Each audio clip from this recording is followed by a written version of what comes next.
Months earlier, you gave an interview to Der Spiegel in which you said, and I'm now going to quote you, "No power in the world could persuade me to get on a plane and leave this country.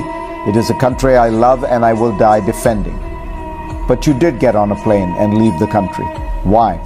I did get on a plane because it became impossible to defend it. From the presidential ground, all the presidential protection force melted and put on civilian clothes. The Minister of Defense had left. I was ready to go to the Minister of Defense because he had called me that Kabul could not be defended, and I said, I'm going to come to the ministry. The ministry was empty. He was on a plane. I was the last to leave, and the reason I left was because I did not want to give the Taliban and their supporters the pleasure of yet again humiliating an Afghan president and making him sign over the legitimacy of the government. I've never been afraid. You've seen repeatedly rockets have come, landed around me, and I've not moved. But to surrender and be humiliated, and it was a split-second decision because they had entered Kabul and the embassy, the US embassy, had already evacuated the embassy at 9 o'clock with instruction. I think one was being offered $100,000 to poison me. So it is an environment that one needs to understand. You get into a helicopter, and when you take off, where do you think you're going? I thought I was going to the airport. It took off northwards, so after 15 or 20 minutes, I realized that we were not going to the airport. So I asked the National Security Advisor, and he said the airport was not safe. And on the plane, a decision was made then on the helicopter to go to Uzbekistan. There no preparation had been made anywhere else, as all the documentation shows, because I had no plans of leaving. You didn't have your passport with you? No. You didn't have your personal belongings with you? Nothing.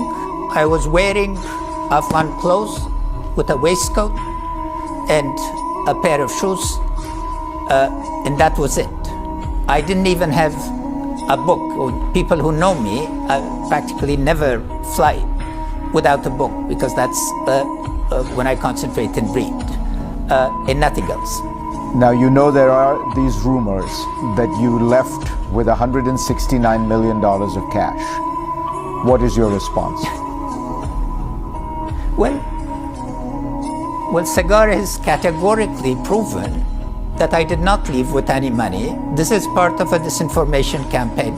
You have, among others, investigated my past.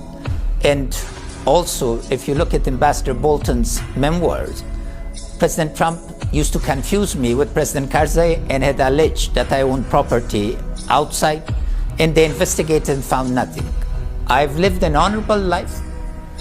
I have been a self-made man and did not need. I declared all my assets in Sagar now, and its detailed report has shown that there was no money on the helicopter. For viewers, let me clarify. This is the Special Inspector General's report. It does say that it would have been physically impossible for you to have taken the money. There were no, all eyewitness accounts say you did not. So my question to you is, the Russian embassy put out this number and this allegation. Why? You'll have to ask them. Why do you think this rumor got going? It's been so widespread, this sense that, you know, you took this money. What do you think accounts for it? A blame game. A fall guy. And if you cannot kill the man, you attempt to kill his character. My integrity has been known. I lived a very simple life. Money shows, leaves signs. There have been massive investigations by journalists of other countries and leaders, and they've been able to. I challenged the entire investigative journalist community to come with any evidence of any wrongdoing or any interest on my part and accumulation of money. That is not what I went back to Afghanistan for. That's not why I put 16-hour days and that's not why I represented my country with honor and dignity. So there was enormous anger and trauma in our country. We're a traumatized people, and trauma produces fear, and fear is directed in order to prevent our national unity and coming together. Many people make the analogy between you and President Zelensky, and they say Zelensky stayed and rallied his country and you left. What do you think of that comparison? Well, the comparison should be made between 2014, when I became president, and not 2021. We have been fighting for 42 years. Our trauma was deep. Our people were tired of killing, and our people wanted an end to the bloodshedding. Second, President Zelensky was informed in detail by the CIA of the forthcoming Russian invasion. We were not offered a single piece of paper by our allies. The other comparison again is Europe stood, the whole NATO, United States, Australia, other countries rallied to Ukraine, but that is similar to the 1979 invasion of Afghanistan by the Soviet Union. Then again, a lot of people stood with us and appreciated and increased the scale. But this was a time in 2021 when support for staying in Afghanistan after President Biden's decision had gone. It was an irreversible decision.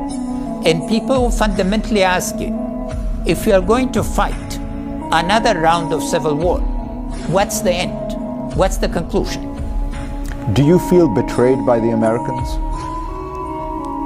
I don't use those types of words because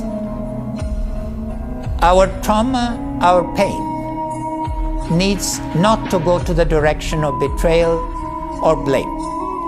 We need to focus on what is now in front of us.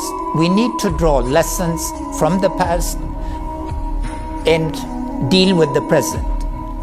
Our country is in dire condition. I do not have the luxury to engage in blaming or sense of betrayal. Superpowers, big powers decide on the basis of their national interest what